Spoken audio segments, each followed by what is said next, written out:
Hola, buenos días a todos. En esta clase vamos a ver cómo transformar modelos que están en función de transferencia al espacio de los estados. Algo de esto ya lo habíamos visto y habíamos mencionado que hay más de una forma de representar el sistema en el espacio de los estados y hay una interpretación muy conectada a la física de la implementación. Entonces, bueno, partamos primero de la base de que tenemos una función de transferencia que está en el formato de un polinomio en el numerador con términos o coeficientes decrecientes en S a la M, S a la M menos 1, y en el denominador, aquí fíjense que esto ya está reordenado de manera de que aquí aparece un 1. Entonces, si aquí hubiese un número distinto de 1, hay que sacarlo afuera como factor común de todos los términos, y probablemente eso va a aparecer como parte de la constante de arriba. Si yo tuviese aquí un 3, tendría que factorizar todo esto por 3, estoy poniendo aquí así, y este 3 que quedaría fuera como un tercio, lo puedo multiplicar arriba en el numerador y me va a quedar bm tercios, bm menos 1 tercios, etc. El punto es que primero la planta tiene que estar escrita de esta manera para poder aplicar lo que viene a continuación. Entonces, un error típico es no deshacerse del coeficiente que puede ser distinto de 1 en muchos casos, en muchas funciones de transferencia. Esta ecuación o esta función de transferencia corresponde a la ecuación diferencial derivada enésima de i, a n-1 derivada n-1 de i, etc., igual a una combinación lineal de derivadas de la entrada del u. Y si nosotros reordenamos términos, porque aquí lo que queremos hacer es despejar el y. El y es una función de derivadas de menor orden, la derivada de mayor orden es una función de derivadas de menor orden. Y podríamos, en términos de la transformada de Laplace, decir esto es s a la n, a n-1, sn-1, etc., igual a la combinación lineal de derivadas de los u, y después podemos dividir todo por s a la n. Entonces aquí va a aparecer esto dividido por s a la n, esto dividido por s a la n, etcétera, dividido por s a la n, dividido por s a la n, dividido por s a la n. Lo sacamos de acá. Entonces, aquí s a la n menos 1 con este s a la n se simplifican y quedaría la integral una vez de la señal y. O sea, dividiendo por s a la n, como dice acá, y despejando el y, nos quedaría que la salida es una combinación lineal de integrales de la salida. Entonces, tenemos que integrar la salida una vez, multiplicarla por un coeficiente, integrar la salida n-1 veces hasta n veces. En este término de acá aparece la integral de la salida n veces. Y si hiciéramos esto, vamos a encontrar la solución del sistema. O sea, si hiciéramos un circuito que toma la salida del circuito y la integra una vez, la integra hasta n veces, la pasa después por amplificadores y suma todo eso, ese circuito estaría implementando la ecuación diferencial. Entonces, lo primero es darse cuenta que necesitamos integradores. Necesitamos n integradores. Con un operacional podríamos hacer el integrador. Tienes que haber visto en circuitos que un circuito en el cual tenemos una resistencia en la entrada. Supongamos que lo ponemos aquí a tierra. Entonces el voltaje, aquí el voltaje V más es igual a 0. Y estos voltajes se copian. Aquí también tendríamos un 0. Y la impedancia de entrada del operacional es infinita. En el caso del operacional teórico o ideal, y aquí está nuestra salida del operacional. Entonces, el voltaje aquí a la salida, y aquí hay un condensador, está relacionado al voltaje de entrada, al voltaje in, notando lo siguiente. Primero que aquí hay una corriente a la entrada, que va a ser el voltaje de entrada dividido por la resistencia. Podemos decir que la corriente IR es igual al voltaje de entrada dividido por la resistencia. Y por otro lado, si este punto está a un nivel 0, y este voltaje de salida es un voltaje mayor que 0, podemos pensar que la corriente va a fluir del lugar de mayor voltaje al de menor voltaje, o sea, en ese sentido. Y sabemos que la corriente por el condensador es la capacitancia por la variación de voltaje en el condensador. En este caso, el voltaje en el condensador, el voltaje V sub C, es precisamente el voltaje de salida, Vout. Entonces, en vez de escribir V sub C, podemos escribir la derivada de Vout con respecto al tiempo. Y además sabemos que en este nodo, la corriente, o sea, la suma de las corrientes tiene que ser igual a 0. O dicho de otra manera, si hay algo que entra, eso que entra tiene que ser igual a lo que sale. Por lo tanto, el sentido de la corriente IC tiene que ser opuesto de la corriente IR, ¿no? Dicho de otra manera, IR es igual a menos IC. Y de aquí uno podría entonces despejar y decir que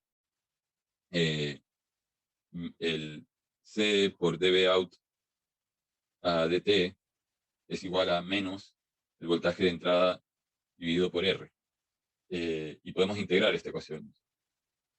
Y eso nos va a dar que el voltaje de salida, si pasamos el C para el otro lado, va a ser igual a menos 1 partido por RC por la integral del voltaje de entrada con respecto al tiempo. Entonces, esta es la manera de hacer un integrador en un circuito. Y podríamos tener n circuitos, n operacionales haciendo integrales. Hay que poner las constantes R y C de cierta manera para que el coeficiente de amplificación sea 1, porque aquí hay integrales que tienen una ganancia 1, en el fondo.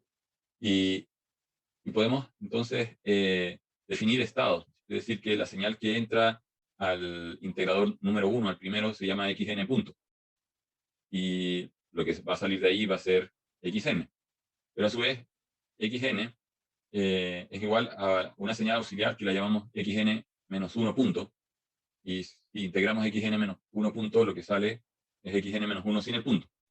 Es decir, sucesivamente vamos avanzando hasta que llegamos a x2 puntos, sale x2, pero x2 a su vez es igual a una variable que se llama x1 punto, y si la integramos sale x1. Entonces, lo que podemos ver es que la salida del y-ésimo integrador es la integral n menos u veces de la variable de estado. Entonces, aquí hay una variable de estado que ha pasado por una cierta cantidad de integradores. Entonces, si vemos xn menos 1, va a ser xn punto integrada 2 veces. Entonces, esto es para mostrar que efectivamente lo que aparece aquí en esta fórmula, diciendo estamos integrando la señal una cierta cantidad de veces, la podemos hacer o implementar con un tren de integradores. Y entonces, si por un momento pensamos que el sistema tiene un input U igual a 0, y solamente estamos viendo cómo reacciona a una posible salida que estaba en cierto instante del tiempo en el sistema, entonces la salida sería simplemente la superposición de integrales de la salida ponderadas por distintos valores, ¿no? Entonces, como dice aquí, la respuesta a entrada 0 se obtiene si se alimenta el tren de integradores con x1 punto, que es básicamente la derivada enésima de la señal i de salida. O sea, aquí a la entrada pongo la derivada n de i a dtn, y va a pasar por n integradores y finalmente vamos a tener i. Entonces vamos a ir reduciendo el orden de la integral. Aquí va a estar de n menos 1 de i a dtn menos 1. Entonces va avanzando y va bajando el orden de la derivada de i a dt, n menos 2. Entonces, si hacemos eso, vamos a ver que la variable de estado xi corresponde a la integral de n de la señal de entrada, de n a di, ¿cierto? Pero integrada n menos i más 1 veces. Porque la variable xi es la que pasó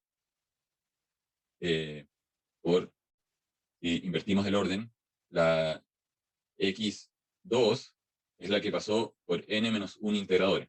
X1 es la que pasó por n integradores, entonces es n menos i más 1, ¿cierto? Si ponemos i igual a 1, más 1, se va y sabemos que pasamos por n integradores. Xn menos 2 es con i igual a 2, entonces vamos a tener n menos 2 más 1, nos va a quedar n menos 1. Entonces, en el fondo tenemos que xi es n menos i más 1 integradores aplicados sobre esto, que básicamente corresponde a la integral i menos 1, ¿no es cierto? Lo que queda, después de integrar n, la señal que está derivada n veces, es la diferencia de este número, de n, menos esto, ¿no es cierto? Y por lo tanto nos queda i menos 1 veces la integral de i, en la variable de estado xi. Como decía, en particular x1 va a ser Si yo pongo aquí un 1, ¿no es cierto? Va a ser 1 menos 1, que es la derivada 0 de i. La derivada 0 de i es la misma señal. Y entonces la salida la podemos escribir como xn punto. La derivada n veces de i dijimos que era lo que inyectábamos en este tren de integradores y que corresponde a xn punto, y que es igual a la combinación lineal de estos estados, de acuerdo a la fórmula. Entonces, ¿qué significa eso? Que tenemos que tomar estos estados, el xn, lo multiplicamos por an-1, porque aquí está en la fórmula, el xn está multiplicado por an-1. Después tomamos el x2 y lo multiplicamos por A1, el x1 lo multiplicamos por A0, todos esos lo sumamos, les ponemos un signo menos y lo sumamos a la entrada, porque la entrada es esta señal, que es la combinación, es la derivada n de i, pero que es la combinación lineal de derivadas de menor orden, asumiendo que el u es igual a 0. Entonces, esa parte del circuito implementaría la respuesta entrada 0, y nos falta ver qué pasa cuando la señal es distinta, la señal u es distinta de 0. A esta ecuación hay que sumarle algo. Aquí teníamos más, ¿no? Más b sub m por la derivada de u m a dt, m más bm menos 1 por la derivada m menos 1 de u a dt, m menos 1 más, etcétera, etcétera, hasta llegar a b0 por u. Por lo tanto, aquí también hay una combinación lineal de derivadas de la señal u. Pero si integramos, ¿cierto? Porque aquí, para resolver el i, que fue lo que hicimos fue deshacernos de esta derivada n de i, integrar n veces, integramos n veces a este lado, n integrales. Aquí vamos a tener que aplicarle también n integrales a esta combinación lineal de derivadas de u, lo cual va a hacer que al integrar n veces, algo que está derivado m veces, me va a quedar la integral n menos m de u. Entonces, quiere decir que la señal u no la podemos meter directamente acá, sino que tienen que saltarse una cierta cantidad de integradores y sumarla, de manera de que esa señal u pase una cantidad n menos m veces por integradores para que aquí salga el u integrado.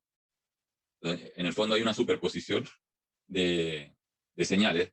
Está una parte que es la señal que corresponde a integrar la salida y otra parte que corresponde a integrar los u, y el resultado es la combinación, ¿no? Como es un sistema lineal, de la superposición de la integración de dos cosas.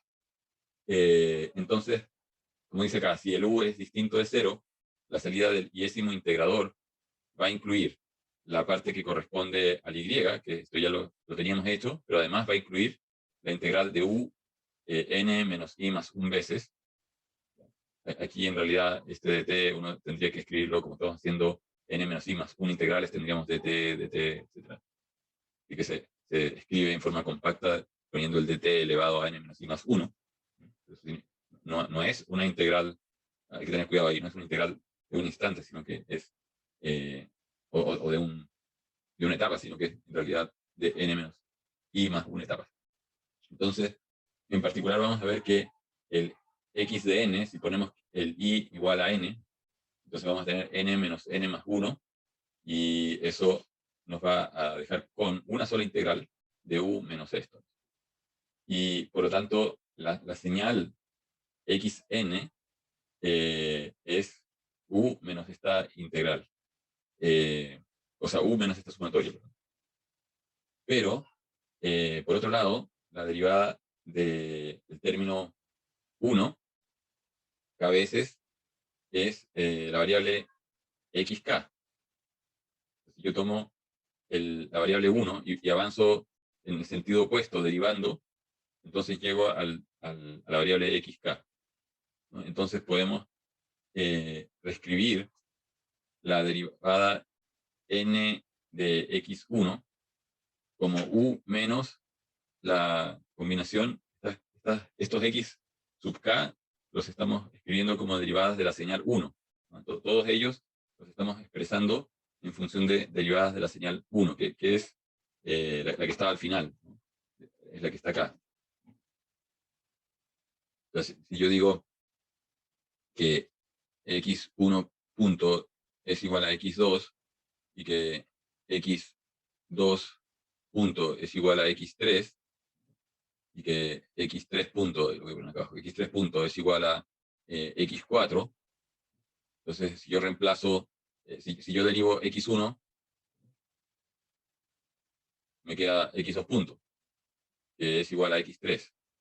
Si yo derivo x1 de nuevo, x doble punto lo derivo, no me va a quedar x, me va a aparecer un punto, pero x3 punto es igual a x4.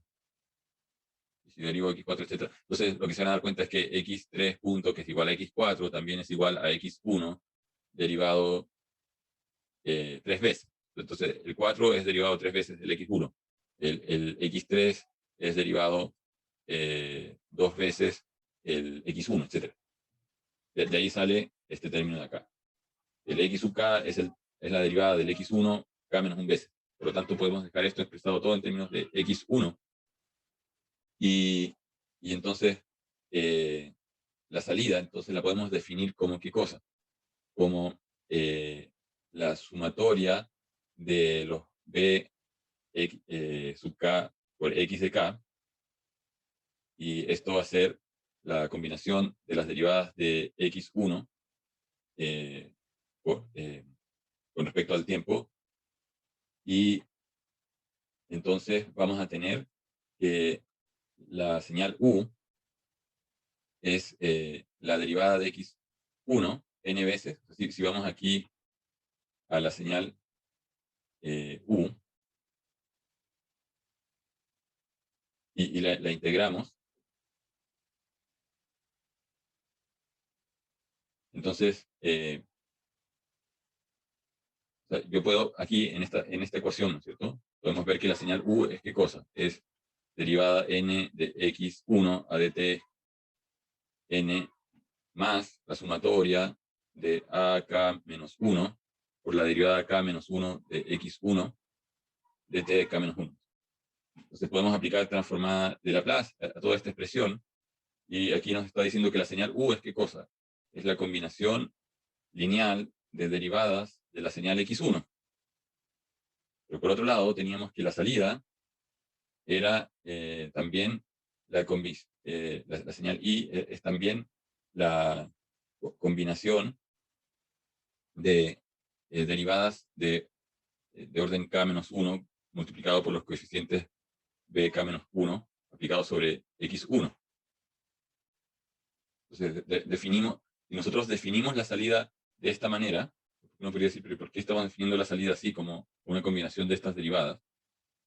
Si nosotros tomamos y lo dividimos por u, se van a dar cuenta que esta expresión, la 4, dividida por la 3, hace que desaparezcan los x1, y finalmente, efectivamente, quede en el numerador una combinación lineal de derivadas que son factores de los b. O sea, nos queda b0, partimos de k igual a 1, va a quedar 0 menos 1, o sea, 1 menos 1 nos va a quedar 0, s a la 0, entonces, más b1s, más b2s, etcétera, etcétera, s cuadrado, etcétera, hasta que lleguemos a m más 1. Y vamos a tener m más 1 menos 1, nos va a quedar b sub m por s a la m.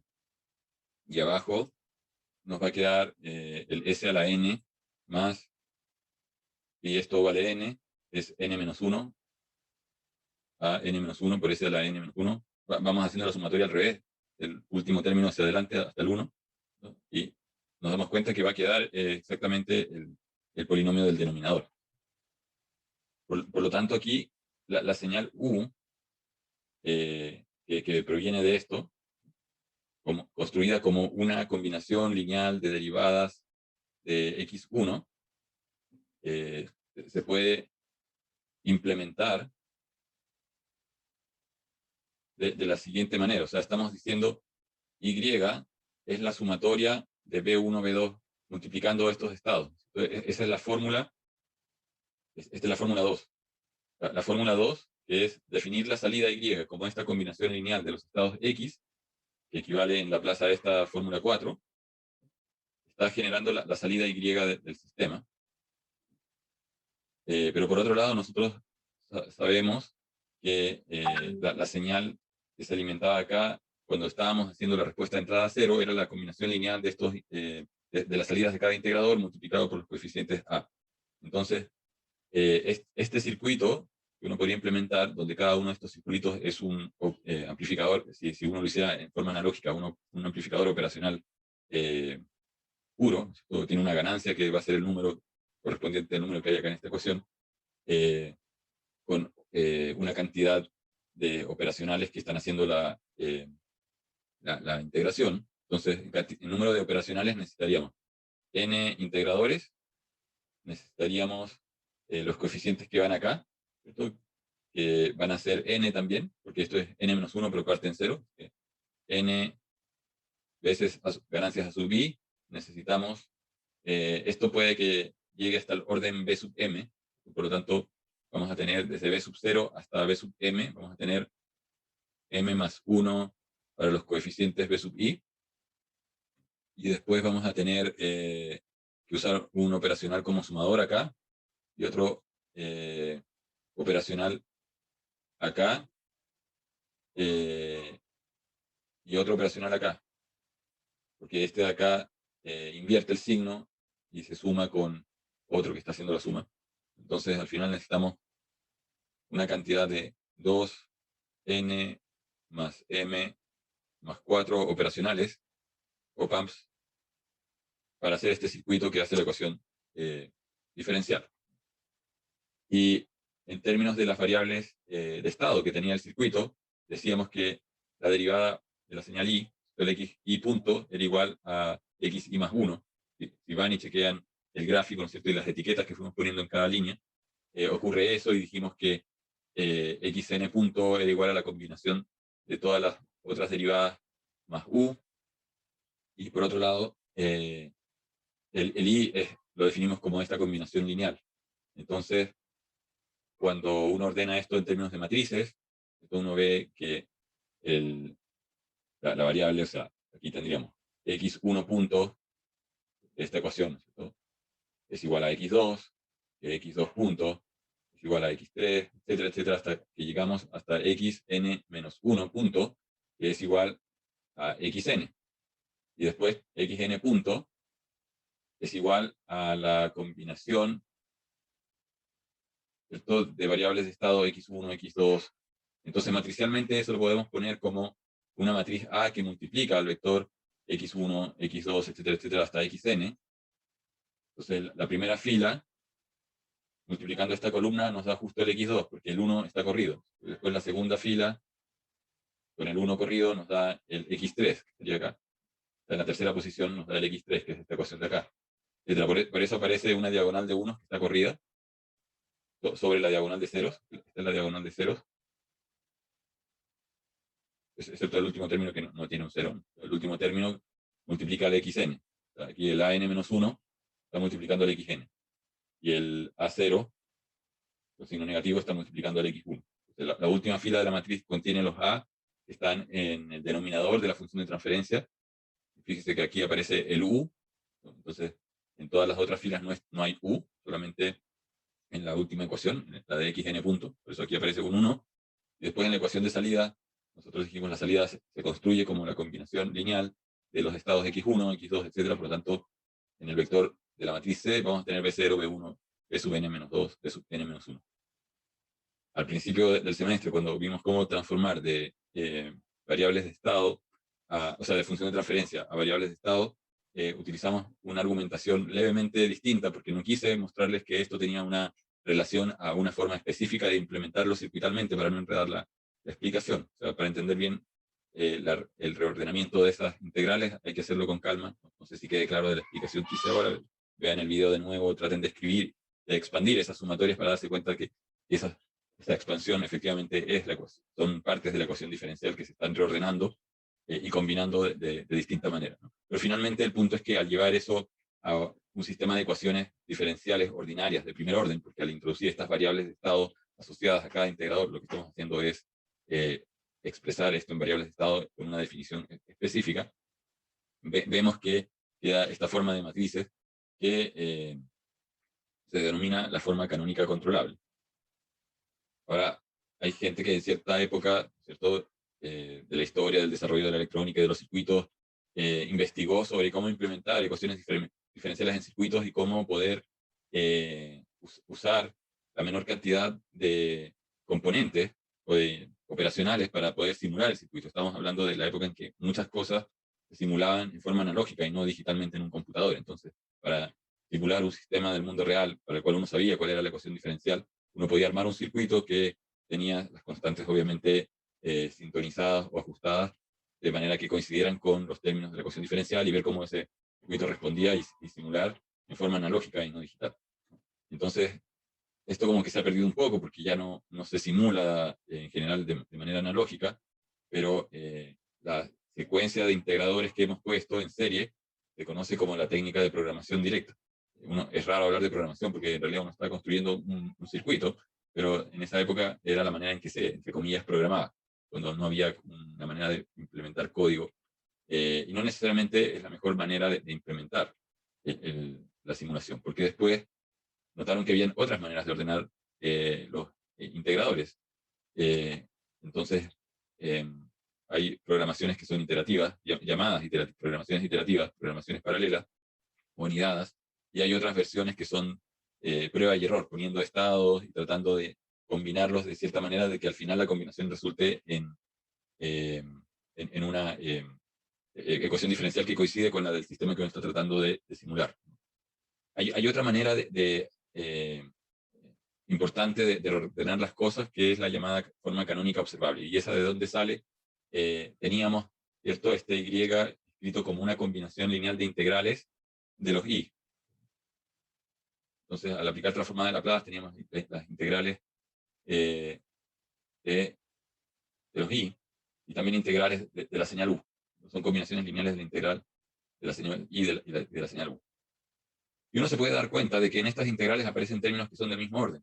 O sea, estos dos, por ejemplo, el A1 y el B1, están pasando por la integral en n-1 veces de esta señal, ¿no? Entonces se pueden reordenar y se pueden agrupar. Y digo, bueno, voy a juntar todos los que pasan por la integral n veces. ¿Ya? Entonces voy a hacer B0 por U, B0 por U, y lo voy a combinar con la señal I. Le sumo la señal I por A0. Hay un signo menos acá que lo que está medio tapado, pero es este de acá. Entonces, y esa combinación la tengo que integrar n veces. Después el siguiente es A1 por I negativo más B1 por U, y eso lo tengo que integrar n-1 veces. Entonces, esto uno lo puede llevar a este circuito, donde digo, tengo que integrar U por B0 más A0 por la señal I, ¿cierto? Multiplico estas dos cosas y las paso por n integradores para llegar a la salida. Después, necesito multiplicar U por B1, ¿no es cierto? Aquí en la fórmula está U por B1, y U por B1, menos A1 por I, pero ese no lo necesito integrar n veces, lo necesito integrar n-1 veces, así que eso lo voy a inyectar en este integrador de acá, que va a pasar por n-1 integradores, no como la primera combinación de términos que va a pasar por n integradores. Por lo tanto, voy haciendo combinaciones lineales de señales que las integro una cierta cantidad de veces. Y si uno le pone nombres también a estos integradores, siendo la señal de entrada se llama x1 punto y la de salida es x1 sin el punto, y la señal de entrada del segundo se llama x2 punto, entonces uno diría, bueno, x2 punto es igual a qué cosa? A la suma de x1, y entra x1, más b1 por u, y por aquí arriba entra u por b1, menos a1 por y. Y viene de acá. Los y, esta línea está tomando el y, la señal y, y la está multiplicando por los a, está copiada aquí arriba. Entonces, aquí viene la señal y, multiplico por estos coeficientes y los meto. Entonces después uno puede hacer lo mismo. El x3 punto va a ser igual al x2 más b2 por u menos a2 por i, etc. Hasta llegar al x y punto, que va a tener esta forma general. Y cuando uno escribe las ecuaciones, ¿cierto? Y después, primero uno se va dando cuenta que el u aparece en todas las ecuaciones. En el x1 punto aparece el u, punto B0 por U, en el X2 punto aparece el U multiplicado por B1, en el X3 punto aparece el U multiplicado por B2. Entonces, aquí automáticamente el vector B, que antes era un vector 0, 0, 0, 0, y había un 1 al final, al hacer este tipo de conexión, el vector B queda relleno de esta manera con los B, que antes estaban puestos aquí en el vector C. Antes aparecían aquí el B0, B1, etcétera, hasta el Bn-1. Y ahora lo que ocurre es que la señal Y es simplemente igual a xn. Uno va aquí, a esta implementación, el Y es la salida del último integrador.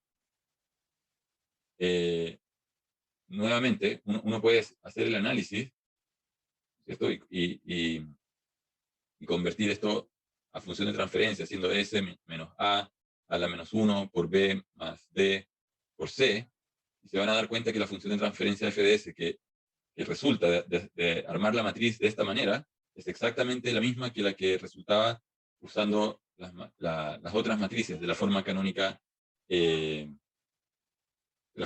controlable. Por lo tanto, la función de transferencia es la misma, quiere decir que la relación de la salida con respecto a la entrada es la misma, y por lo tanto uno diría que son sistemas que son equivalentes. Eso no quiere decir que el estado de X1, este estado de X1, sea igual al estado de X1 de este integrador que está acá. Este X1 guarda un valor distinto. Entonces, si bien aquí no está escrito y en los libros generalmente no lo escriben, y ese es un error también bien típico, de pensar que el vector de estado de la forma canónica controlable es igual, si bien las letras que uno está usando son las mismas, estamos diciendo la primera variable de estado, la segunda, etcétera, la enésima, y estamos diciendo x1, x2, aquí para ser correctos uno debería decir este es el x1 observable, el x2 observable, el xn observable, y en el otro lado uno tendría que hablar de los x1 controlable, x2 controlable, y guardan en esas variables valores o números que son diferentes. Y cuando uno los multiplica, o sea, cuando uno dice la salida es el coeficiente 1 multiplicado por el x n, es por el x observable. Y esta salida es igual o es idéntica a la salida de b sub 0 por x1 más b sub 1 por x2, etcétera, etcétera, b sub m por x m más 1. Pero estos x que están acá son los de la forma controlable. Porque si no serían inconsistentes. O sea, si los x fueran iguales, entonces no es posible que y por un lado sea igual a xn y por otro lado y sea igual, suponiendo que los términos b1 y b sub m, todos los demás son 0.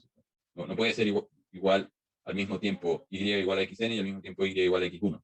Entonces, claramente aquí adentro en estos x no se está guardando el mismo valor. La combinación lineal de los x de un formato efectivamente resulta en el mismo valor que la combinación en el otro formato. En este otro caso la combinación es con ceros escalando las variables de estado anteriores. Después existe otra forma que se llama forma canónica modal, y esa forma resulta de agrupar las cosas de otra manera. Yo podría tomar la función de transferencia del sistema y usar fracciones parciales para dividir esto en varios términos de primer o de segundo orden. Cuando tengo raíces que son complejas conjugadas, aparecen términos que no los puedo separar, porque si no aquí me aparecerían dos términos que tienen raíces complejas conjugadas, y circuitalmente no puedo implementar números complejos, al menos no directamente, y entonces se prefiere implementar un circuito que tenga cierta resonancia, un circuito de segundo orden, que se puede hacer también con condensadores, inductancias, alrededor de un operacional se puede hacer un circuito de segundo orden. Entonces, en la forma canónica modal, en el fondo, lo que tenemos es que cada uno de estos elementos es un elemento que está puesto en paralelo, porque aquí se suman. Entonces, supongamos que este se llama F1, F2, y esta se llama función FJ. Aquí, en realidad, lo que está ocurriendo es que la señal U, o sea, la señal Y, de partida la señal Y es F1 por U, más F2 por U, más, etcétera, etcétera, FJ por U. Entonces, F1 lo multiplico por U, F2 lo multiplico por la señal de entrada U, etcétera, hasta que llego al bloque que implementa la función de transferencia FJ, que está acá, también lo multiplico por U. Entonces, aquí en realidad es una entrada común a todos los bloques, es un solo U, que se distribuye en todos los bloques. y después el resultado de cada uno de estos bloques lo tengo que sumar, y eso genera el resultado I. Por lo tanto, la llamada forma canónica modal en realidad corresponde a una paralelización de los circuitos, donde cada uno de estos términos es de primer orden, y si se fijan cómo se hacía la forma canónica modal, y recuerdan que en la parte de la rama de realimentación estaban los coeficientes A. Los coeficientes A aparecían en el denominador de la ecuación diferencial, entonces este P1 equivale a uno de los A. Y aquí estamos haciendo, en este pedazo hay una forma canónica controlable de primer orden, y este de acá corresponde al coeficiente B0. En este caso el B0 sería este K1. Entonces tenemos varios de estos términos, todos de primer orden, que se pueden hacer con un integrador operacional y sumando otro, ¿no? Ahora, la pregunta es, ¿usamos menos operacionales al hacer esto? No necesariamente, porque aquí tenemos n integradores. Finalmente, si el sistema es de orden n, los que son cuadráticos y que no se pueden separar porque son complejos conjugados, finalmente me terminan generando n integradores. Después tenemos los coeficientes. Si es de segundo orden, igual aparecen dos coeficientes. Si es de primer orden, igual aparece uno, y por lo tanto también tenemos n coeficientes para los equivalentes a los A sub i, que son estos de acá, decimos, equivalentes a los A. Después para los b, que son estos términos de acá, estos son los correspondientes a b, b0, b1, etc. También vamos a tener una cantidad que va a ser igual, pero en algunos casos vamos a potencialmente tener un número que es m más 1 o menor que esto. ¿Por qué? Porque de repente, cuando son complejos conjugados, solamente aparece un coeficiente para el par de integradores, porque no se necesita este otro término para hacer el sistema, ¿no? Y después necesitamos, el problema está en que este sistema de segundo orden requiere otro sumador acá. Entonces, al final, lo que no usamos acá lo estamos usando en un sumador más, por lo tanto, finalmente, este aparente menor que no es menor y es lo mismo. También necesitamos una cantidad m más 1 para implementar esto de acá. Después tenemos los sumadores aquí a la salida, que es uno solo, y tenemos este sumador que está en todos, y por lo tanto aquí hay una cantidad potencialmente de algo que es n o menor que n. Si es que estuviésemos haciendo puros términos de primer orden, tendríamos n, porque van a haber n términos para una ecuación diferencial de orden n. Y por lo tanto, en esta forma nos va a dar 3n más m más 2. Entonces, estamos usando más operacionales para hacer la forma canónica modal. Entonces, uno podría preguntarse, ¿pero para qué implementamos las cosas así? Si es que uno está usando más elementos, finalmente, más elementos circuitales.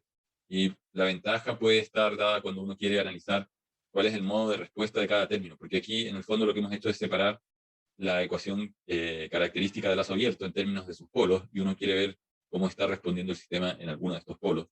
Pero obviamente uno debiese saber desde el punto de vista de la teoría que si aquí hay un polo inestable, una de estas líneas va a estar sumando una señal inestable.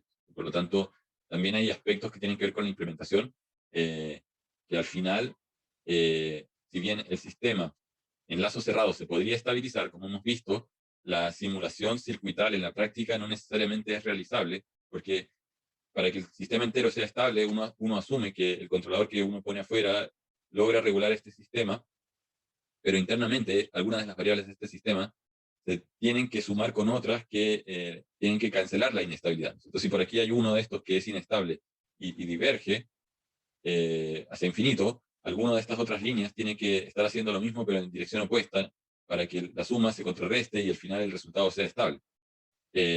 Pero una cosa es hacer esto en papel o en la teoría, y otra cosa es un circuito que realmente aguante voltajes infinitos. Eso no va a ocurrir. Normalmente hay saturaciones en estos elementos circuitales.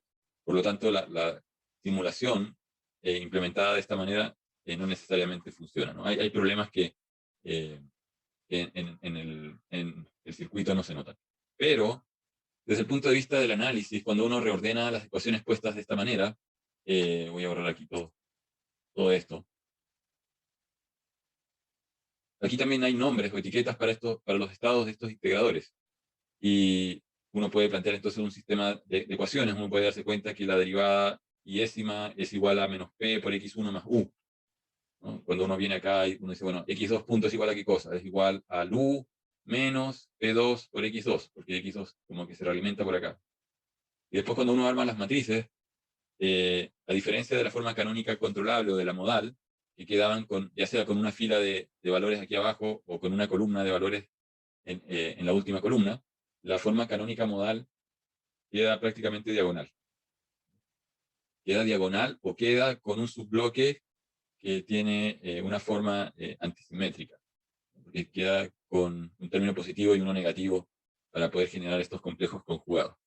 Sin entrar en el detalle de cómo se arma el subbloque, el punto es, bueno, en el subbloque se arma fácil porque aquí está menos a0, menos a1, que son la parte real, parte imaginaria el a0 sería la parte imaginaria del término complejo conjugado.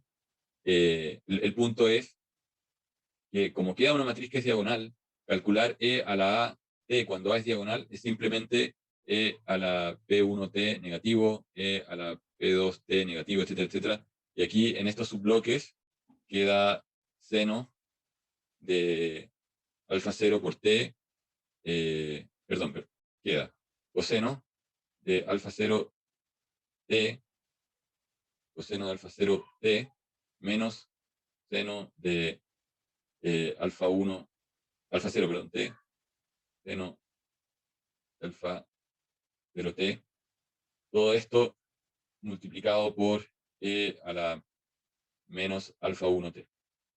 Entonces, en el fondo, la matriz de transición de estado, el e a la t, la matriz phi, queda con una diagonal de exponenciales de los polos y solamente en los subbloques donde aparecen estos términos que se originan por los polos complejos conjugados, aparecen subbloques cuadrados que tienen esta forma, coseno, seno, seno, coseno, con e a la alfa 1t. Entonces, la ventaja de pasar a la forma canónica modal tiene que ver simplemente con una cuestión de facilitar el cálculo de la matriz de transición de estado. Esa es probablemente la principal ventaja. Después el B sub m queda igual que en la forma canónica controlable, prácticamente lleno de, a ver, hay algunos 1, 0, 1, y en la parte de la matriz M quedan las combinaciones de los K sub m que corresponderían de alguna manera, serían análogos a los B en la forma controlable. Entonces, lo importante, y esto lo habíamos visto, que si ustedes, la forma canónica modal en general no se usa, vamos a ver que uno la puede extraer a partir de las otras formas por otro camino, sin usar necesariamente fracciones parciales, pero el punto es que el A observable es igual al A controlable traspuesto. Esto ya lo habíamos mencionado antes, pero eso es lo importante, yo les digo, si saben hacer la forma controlable, automáticamente saben cómo armar la forma canónica observable. Lo importante es tener presente de que el vector de estado de una forma u de otra no son el mismo vector de estado, a pesar de que los llamemos igual y que se llamen x, y que las variables del vector sean x1, x2 hasta xn. La parte b observable es igual al c controlable traspuesto, el c observable es igual al b controlable traspuesto, y el d observable es igual al d controlable. También habíamos visto qué pasa cuando el orden del numerador es igual al orden del denominador. Había que separar esto en un término b sub n. Esto lo hicimos, así que voy a pasar rápido esta parte. Si no lo recuerdan, revisen una de las clases que creo que eran, no sé si la cuarta o quinta al principio del semestre. Entonces, aquí está explicado en todo caso lo que ya estaba explicado antes, pueden volver a revisar. Y de esa manera se construye un sistema en el cual vamos a tener una función de transferencia que prima, que es de menor orden en el numerador, más bn multiplicando el u. Entonces, aquí lo importante es darse cuenta de que una misma función de transferencia se puede implementar en el espacio de los estados de más de una manera. Y tanto los toolboxes de control de MATLAB como de Python tienen funciones que convierten de función de transferencia a representación en variables de estado. Pero a la función hay que decirle cuál de todas las representaciones uno quiere tener, ¿no? Porque si no, la herramienta usa la representación, la representación por defecto. Lo importante es tener claro que existe más de una representación para el mismo sistema, y va a depender de lo que uno quiera hacer. Entonces, hablábamos también en la clase pasada de sistemas equivalentes. Cuando hablábamos de sistemas equivalentes, decíamos que no se trata, hay distintas definiciones de equivalencia, y hay que tener cuidado con eso. Si uno quisiera ser riguroso, uno diría, dos sistemas son estrictamente equivalentes si sus matrices A, B, C, D son iguales, el vector de estado es el mismo, etc. La señal de entrada y la señal de salida son las mismas. Eso sería completamente equivalente. Pero uno puede definir equivalencia desde la perspectiva de que lo que sale del sistema, la señal Y, de un sistema sigma 1, sea igual a la señal Y de un sistema sigma 2. O sea, esto podríamos decir es la salida del sistema 2, esta es la salida del sistema 1. Entonces, y la entrada de ambos es la misma. Entonces, si yo tengo dos sistemas, el sistema sigma 1, y le coloco una entrada U, y a un sistema sigma 2 le coloco la misma entrada U, y veo que la salida I2 es igual a la salida I1, son iguales, entonces digo sigma 1, entonces digo sigma 1 es equivalente a sigma 2, equivalente desde la relación de la salida con respecto a la entrada. No quiere decir que internamente estén construidos de la misma manera, porque hemos visto que hay más de una manera de construir internamente el sistema. Entonces, ahora, ¿qué significa que sean equivalentes en esta relación de la salida con respecto a la entrada? Significa que existe una transformación que hace que este estado, porque aquí hay algo que puede ser confuso, este X no es igual a este X. Hemos usado el mismo nombre para referirnos a la variable de estado, pero les decía que no son los mismos números los que están guardados en ese valor, en ese vector. Si fuesen los mismos números, entonces forzosamente la equivalencia tiene que pasar por el hecho de que las matrices ABCD tienen que ser las mismas en los dos, si no, no van a funcionar igual. Entonces, si un sistema es equivalente es porque existe una transformación que es básicamente un cambio de base en el sistema de coordenadas. Porque aquí lo que estamos haciendo es que la señal I es la combinación lineal de unas coordenadas. Lo único que estamos haciendo es cambiar de base. Es decir, existe una nueva base que me genera un nuevo vector de estado Z. Entonces, esa matriz T se llama transformación de similaridad. Entonces, si yo digo que Z es igual a una transformación del estado X, entonces yo puedo decir que el sistema 1, cuando yo derivo Z, o cuando derivo X, yo derivo X, con X punto, la matriz de transformación es una cosa que no depende del tiempo. Estoy haciendo una combinación lineal de estados, son coeficientes. Entonces, X punto es igual a T menos 1 por Z punto. Es un nuevo vector de estado. Ya. T menos 1 por Z punto. Puedes reemplazar este X de acá por esto. Ahora, aquí pongo A por X. A por X. ¿Pero qué cosa es X? X es T a la menos 1 por Z. Por lo tanto, tengo T a la menos 1 por Z. Más B por U. B por U, eso no lo cambio porque es la parte que define la entrada, ¿no? ¿Y la salida qué cosa era? La salida era C por X. Pero ya dijimos X es T a la menos 1 por Z. O sea, T a la menos 1 por Z está acá. Y más D por U. El D no cambia. Entonces, si yo multiplico esta segunda ecuación por T, por el lado izquierdo, voy a tener T a la menos 1 con T que se van. Aquí va a aparecer T a T a la menos 1, T. Entonces me queda un sistema sigma 2 que tiene T a T a la menos 1, TB y CT a la menos 1 Z, y son equivalentes por lo siguiente, ¿no? Porque podemos calcular la función de transferencia del sistema 1. ¿Ya? ¿Cuál es la función de transferencia del sistema 1? Es C por SI menos A a la menos 1 por B más T. ¿Y qué pasa para el sistema número 2? Que sería el sistema número 2 tiene matrices A', pero A', ¿qué cosa era? Era T a T a la menos 1. Esto estaba escrito en realidad en Z, pero estamos poniendo, da lo mismo el nombre del vector de estado. El vector de estado tiene un nombre, se podría llamar gamma o lo que sea. Es algo interno. Esta matriz C, en el sistema 2, ¿qué cosa era? Era T a la menos 1 por C. Este de acá era D. Este de acá era T por B. Entonces, si nosotros reemplazamos estos valores, calculamos el sistema C', C' lo tenemos que reemplazar por lo que es, T a la menos 1C. T a la menos 1C.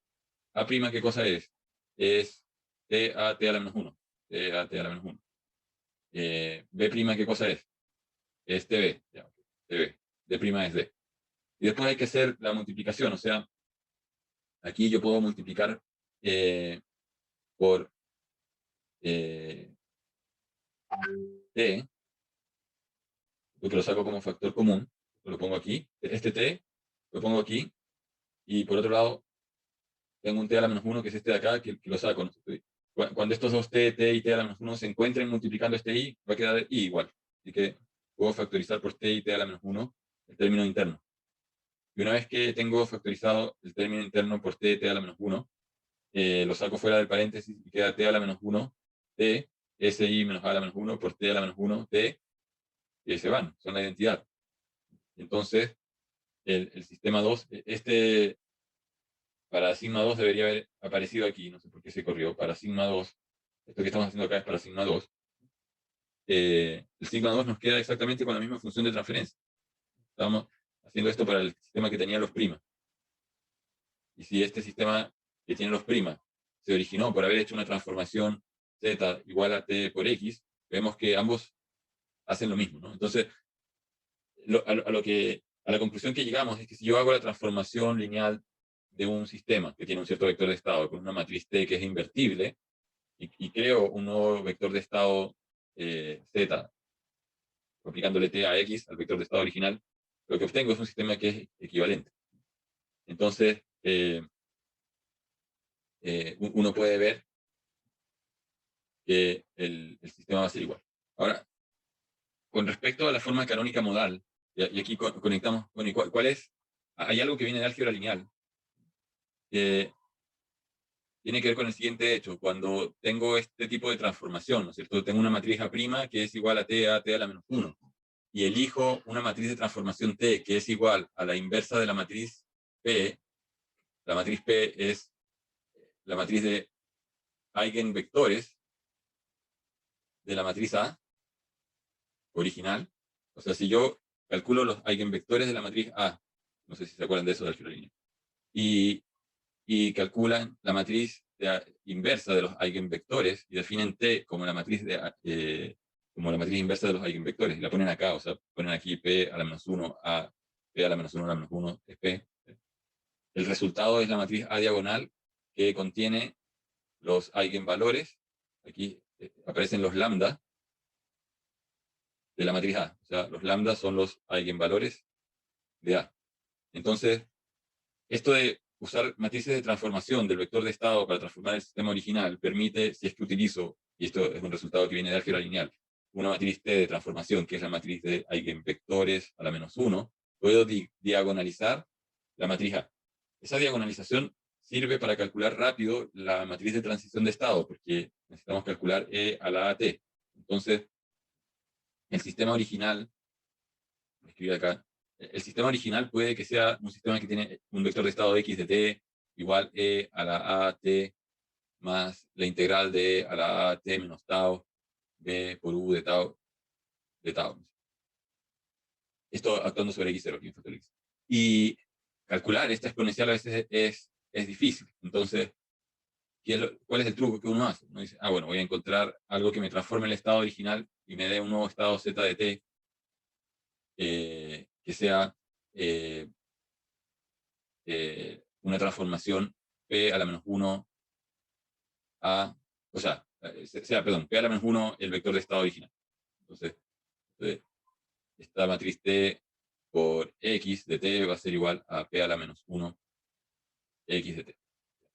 Habiendo hecho eso, entonces yo sé que la solución del sistema que está en z es z de t igual a e a la a', donde a' es p a la menos 1 ap, que es una matriz diagonal, por x de z0 más la integral de E a la A' T menos tau por B', porque estoy usando el sistema transformado, así que tengo que calcular la solución para el sistema transformado, U de tau, y la salida es igual a C' por Z de T. Entonces, la parte que es difícil de calcular es esta, porque aparecen estas matrices E a la algo. Pero cuando este E a la algo es diagonal, es fácil de calcular, más fácil que, por lo menos, de calcular con respecto a una cualquiera. Entonces, para eso sirve este tipo de operaciones, que es de pasar primero a una forma diagonal, resolver este Z. Cuando tengo este Z, tengo dos opciones, decir que la salida es igual a C' por Z de T, o tengo la opción de decir que X de T es igual a T a la menos 1 por Z, que ya lo calculé, y por lo tanto, X de T, o sea, de aquí me va a salir que si multiplico por T a la menos 1, me va a quedar que X de T igual a qué cosa, es a T a la menos 1 por E a la A' T por Z0, pero Z qué cosa es, Z es T de X0, entonces T de X0 más T a la menos 1, la integral de E a la A' T menos tau, pero B' qué cosa es, B' era T por B, o sea, aquí me aparece T por B por U de tau. Entonces fíjense que aparece T a la menos 1T multiplicando a una matriz diagonal, y aquí también aparece T a la menos 1T que está multiplicando una matriz diagonal. Entonces el cálculo se simplifica, o sea, yo me puedo devolver finalmente al vector de estado original, pero momentáneamente me paso a un vector de estado que tiene asociada una matriz diagonal. Y después, bueno, la salida es Y de T igual a C por X de T, y esa parte ya la puedo calcular. Pero teniendo resuelta esta ecuación, ¿no es cierto? Entonces, uno podría decir que la matriz de transición de estado del sistema con vector X es igual a T a la menos 1, la matriz de transición de estado en Z por T. Esa es una fórmula útil cuando uno quiere resolver sistemas que pasan a la forma canónica modal. Aquí, digamos, uno puede ver que la ecuación, y esta es una conexión de por qué están conectados estos sistemas y son lo mismo. En primer lugar, darse cuenta de que la función de transferencia que está acá involucra la inversa de la matriz de SI menos A a la menos 1. Eso también ya lo habíamos visto, y eso se puede calcular como la adjunta de SI menos A dividido por el determinante de SI menos A. Ahora, el determinante de SI menos A era lo que uno resolvía para encontrar los eigenvalores. Los lambda I corresponden a soluciones de la ecuación de SI menos A igual a 0. Son soluciones, son valores que al reemplazar S en lambda I, la ecuación se hace 0. Y los eigenvectores son los vectores P que al multiplicarlos por esto da 0 cuando usamos S, cuando evaluamos S en lambda I. El eigenvalor iésimo tiene asociado un eigenvector iésimo. Entonces, cuando pongo en SI menos A el valor del eigenvalor, para la redundancia, iésimo, y le resto A y multiplico por ese vector, me da 0. Entonces, aquí está escrito lo que vi recién, que pongo el eigenvalor o valor propio iésimo menos A por PI me da 0. De esa manera encuentro los valores propios. Entonces, las matrices, ¿no es cierto? Cuando uno tiene esta relación que PI, que es el vector propio multiplicado por, porque aquí en el fondo, si yo tengo PI por lambda I por la identidad, me queda PI lambda, ¿no? La identidad desaparece, la identidad por un vector es el vector, así. Y lambda es un escalar, que da mismo si pongo el escalar a la izquierda o a la derecha. Y eso es igual a la matriz A por un vector. Aquí está mal, esto debería ser P minúscula. Entonces, yo puedo decir que P1 lambda 1 es igual a A por P1, P2 lambda 2 es igual a A por P2, y así sucesivamente, ¿no? Y finalmente entonces puedo factorizar, porque todos estos escalares están multiplicando una columna, entonces puedo poner una matriz P que contiene los vectores P1, P2, etc., la P sub n, multiplicando una matriz que tiene vectores lambda 1, lambda 2, etc., lambda n en la diagonal, y que esto va a ser igual a la matriz A multiplicado a la matriz P. El primer vector P1 está multiplicado a A, el vector P2 está multiplicando a, etcétera, etcétera, hasta el vector P sub n que está multiplicando a. Y entonces yo puedo despejar, ¿no es cierto? Es decir, lambda 1, etcétera, etcétera, lambda n, la matriz diagonal lambda, esta es la matriz lambda, es igual a P a la menos 1 por A por P. Esto era lo que uno veía en álgebra lineal, que la matriz A se puede diagonalizar y uno la multiplica por el lado derecho por la matriz de vectores propios, y por el lado izquierdo por la inversa de la matriz de vectores propios, y entonces, como dice acá, definiendo la matriz T de transformación como la inversa, uno puede hacer este paso de un sistema al otro. Después viene aquí, en esta parte, el concepto de controlabilidad. Eso ya lo habíamos visto la clase pasada, lo habíamos visto a mano muy rápidamente, yendo al grano, y básicamente esto lo pueden volver a leer, si es que no se acuerdan de lo de la clase pasada, pueden ver el video directamente de la clase pasada, ¿no? Entonces, hay ciertas definiciones que dicen un sistema es controlable, es que existe una señal que, como decíamos, lleva el estado de un punto inicial a otro. Si yo tengo un estado inicial en t igual a 0, lo puedo llevar a otro estado x de t, y yo puedo elegir en qué estado quiero que el sistema se encuentre en cualquier instante de tiempo, x de t1 o x de t2. Quiere decir que tiene que existir una señal u que mueve al sistema y lo deja en un cierto estado, o lo mueve hacia acá. La ruta entre medio no sabemos cuál es, o sea, no sabemos cuál es la secuencia de valores u de t, pero el sistema es controlable es porque existe esa secuencia.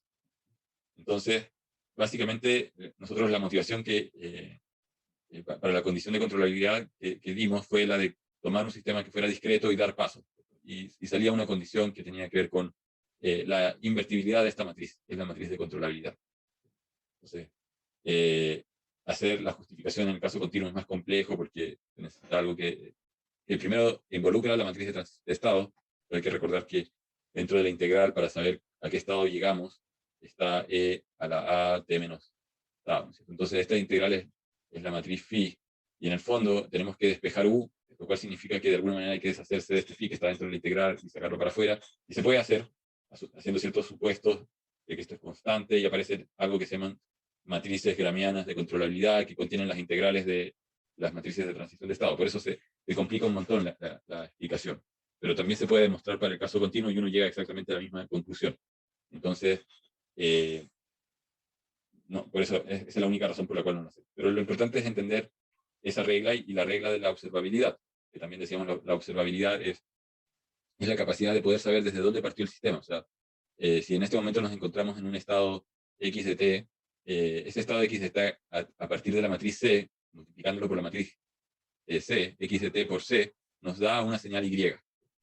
Entonces, asociado a cada estado hay un Y en 0, y el sistema fue evolucionando y fue haciendo algo. Y la señal de salida se fue moviendo, y se fue moviendo a raíz de que entre estado y estado, aquí está el estado en t igual a 1, el estado en t igual a 2, etcétera, y en cierto momento llegamos acá. Aquí lo estoy discretizando, el camino. Este camino fue el resultado de haber aplicado una señal en t0, haber aplicado una señal u en t1, etcétera, etcétera, en u en t2. Entonces, si nosotros sabemos cuál fue la evolución, porque estuvimos midiendo la salida del sistema, y sabemos cuál fue la evolución histórica de las señales u que se aplicaron desde el instante t igual a 0, esto está desde 0 hasta el instante t, y podemos saber, haciendo como una especie de recorrido hacia atrás, esto sería como simular el sistema hacia atrás en el tiempo y ver desde dónde partimos. Bueno, la observabilidad tiene que ver con esa capacidad. Entonces, responder la pregunta es, ¿somos capaces de simular hacia atrás el sistema? Y tiene que ver con la invertibilidad de esta matriz, finalmente. Cuando uno lo plantea como un sistema discreto, es como la posibilidad de dar pasos hacia atrás y saber si dando pasos hacia atrás pues, obtenemos una combinación lineal de términos con una matriz que es invertible. Si la matriz no es invertible, entonces quiere decir que hay información que en el camino por alguna razón se pierde o eso ocurre normalmente cuando hay cancelación de polos y ceros en la función de transferencia. Esa cancelación oculta información que está contenida en polos que realmente existen internamente en el sistema, pero que no se traspasan hacia la salida. Entonces, algo que uno podría preguntarse, y esto no lo habíamos mencionado en la clase pasada, es que si yo tengo dos sistemas que decimos que son equivalentes, y sabemos que uno de ellos es controlable y que es observable. ¿Será la transformación de ese sistema controlable y observable también? Porque uno podría estar tentado a hacer el siguiente razonamiento, es decir, ya este sistema no es controlable, pero voy a tratar de buscar una transformación que me dé unas matrices nuevas que hagan que sí sea controlable. Y la respuesta es no, no existe eso. Si el sistema original es no controlable y yo lo transformo, el sistema transformado también tiene matrices de controlabilidad que no son controlables. O sea, que no tienen el rango máximo o que no son invertibles, ¿no? Y lo podemos ver de la siguiente manera. O sea, si nosotros construimos la matriz de controlabilidad para el sistema que tiene los primas, que se supone que tiene este A que decíamos es T a T a la menos 1, este B decíamos es T por B, este de acá es la matriz C por T a la menos 1. Entonces, cuando tenemos que hacer la matriz de controlabilidad, tenemos que calcular B', A' por B', A' a la n-1 por B', etc. Entonces podemos ir haciendo eso, ¿no? Ponemos aquí T por B, ¿ya? Después tenemos A', pero A' es T a T a la menos 1, multiplicando B'. B' es T por B. Y después tenemos A' al cuadrado. Yo pongo A' al cuadrado por B. Esto es lo mismo que A por A. Estos son los primas. No me queda espacio. Prima. Entonces, A' por A' por B. ¿Pero qué cosa es A' por A'? Es T a T a la menos 1. T a T a la menos 1 por B, que es T por B. Lo que uno va viendo es que entre medio aparecen los T menos 1T que se van, T menos 1T se va, y finalmente queda T por A por B. Entonces finalmente yo, simplificando estos términos que aparecen, T, o sea, el T, perdón, que está aquí, lo puedo sacar para afuera, y los que están aquí al interior, entre sí se juntan y forman una identidad. Todos se juntan y forman una identidad. Entonces, finalmente lo que me queda es la matriz de controlabilidad del sistema original. Entonces, la matriz de controlabilidad del sistema transformado, la podríamos llamar una matriz de controlabilidad C', es igual a la matriz de controlabilidad original multiplicada por T. Entonces, cuando uno calcula, y esto es también de álgebra lineal, el determinante de la matriz C' es igual al determinante de T por C, pero cuando teníamos la multiplicación de matrices, esto era el determinante de T por el determinante de C. Entonces, en primer lugar, si el sistema es controlable, el original es controlable, esta matriz tiene que ser distinta, este determinante tiene que ser distinto de cero, porque si no sería singular y eso entonces quiere decir que no es controlable. Por otro lado, decimos que existe la inversa de t, ¿no? Existe t menos 1, que es una transformación no singular o invertible del vector de estado. No podemos usar una transformación no invertible, porque ahí tendríamos otros problemas. De hecho, no tendríamos sistemas equivalentes. Entonces, esto de acá, por definición de la matriz T, también es distinto de cero. Por lo tanto, al final, la matriz T siempre va a ser una matriz invertible, por lo tanto, el determinante de T es distinto de cero, pero si la matriz del sistema original es no controlable, o sea, si esto nos dio igual a cero, entonces la otra también nos va a dar igual a cero. Da lo mismo que hagamos con la matriz T y que tratemos de encontrar una matriz T que haga que no ocurra eso, no va a pasar. ¿Por qué? Porque al final la matriz de controlabilidad del sistema transformado es la multiplicación de un número con la matriz de controlabilidad del sistema original. Lo mismo pasa para la observabilidad. Si calculamos la observabilidad del sistema prima o del sistema número 2 con los C', y planteamos esto, al final nos queda la matriz de observabilidad del sistema original multiplicado por la matriz T a la menos 1. Entonces, cuando uno dice, bueno, ¿cuál es el determinante de esta matriz prima? Es el determinante de O con el determinante de T a la menos 1. Este de acá va a ser distinto de 0 sí o sí, porque por definición tenemos que usar una matriz de transformación invertible. Entonces, al final, si el original es no invertible, o sea, si esto es igual a 0, entonces este también va a ser igual a 0 y no hay vuelta que darle. Entonces, eso es algo importante. Ahora, lo que podría pasar es que un sistema que es controlable no necesariamente sea observable, porque la observabilidad, si se fijan, depende de la matriz C y de la matriz A. Cuando uno va a la definición de observabilidad, está puesta acá, para calcular la matriz O de observabilidad usamos la C y usamos la A, no usamos la B. Y por otro lado, para la controlabilidad depende de la A y la B, pero no depende de la C. Entonces pueden darse casos en que el sistema sea controlable pero no observable, que sea observable pero no controlable, y casos en los cuales no es ni observable ni controlable. Y después hay otro caso que tampoco lo podemos ver acá porque eso es como parte de la teoría de control más avanzada. En los 70 se dieron cuenta de que había sistemas no lineales que los linealizaban y terminaban con unas matrices ABCD que daban como resultado que el sistema era no controlable. Sin embargo, por otro lado, el sistema implementado en el mundo real sí se podía controlar. Entonces, hay una condición de controlabilidad y de observabilidad para sistemas no lineales. Estas condiciones que están acá, hay que enfatizar, son condiciones que están probadas y demostradas para sistemas lineales. Por lo tanto, esto que estamos diciendo acá está bien, es correcto.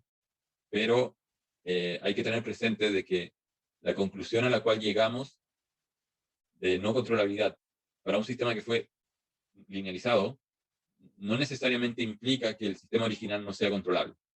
Puede ser localmente controlable dentro de una zona del espacio de estado, pero para eso hay otros criterios que tienen que ver con calcular algo que se llama el álgebra de Lie de la expansión de las matrices A y B del sistema. Una especie de serie donde uno calcula unos términos, una matriz nueva, A2, que es A por B menos algo así como B transpuesta por A. Y después uno tiene que hacer un término 3, que va a ser A2 por B menos B. B sería la matriz del sistema, ¿no? B transpuesta por A2, y así sucesivamente, y uno arma otra serie, pero eso viene de otra explicación larga ahí. Y eso está fuera, digamos, del objetivo de este curso, que está enfocado en sistemas lineales o sistemas que sean relativamente benignos. Ahora, sistemas no lineales que tengan estas propiedades en general son muy pocos, muy específicos, muy extraños, no son muy comunes. Y lo que uno tiene que preguntarse es si es que uno está llegando, después de hacer la linealización, a algo no controlable. Probablemente hay otros problemas que no tienen que ver tanto con la teoría, sino que con cómo uno está construyendo el sistema en el mundo físico. O sea, es probable que a uno le falten grados de libertad o actuadores para poder mover el estado del sistema, todas las variables de estado, hacia donde uno quiera. Lo dejamos hasta acá. La próxima clase podemos ver algunos ejemplos de sistemas equivalentes. Esto es relativamente simple porque es básicamente, como decía, encontrar funciones de transferencia para uno y para otro y ver si las funciones de transferencia son las mismas. Y después podemos ver cómo encontramos la función de transformación T que relaciona uno con el otro. Porque si decimos que son equivalentes, quiere decir que existe una transformación T, tiene que estar relacionando el estado de uno con el otro. Lo dejamos entonces hasta acá por hoy.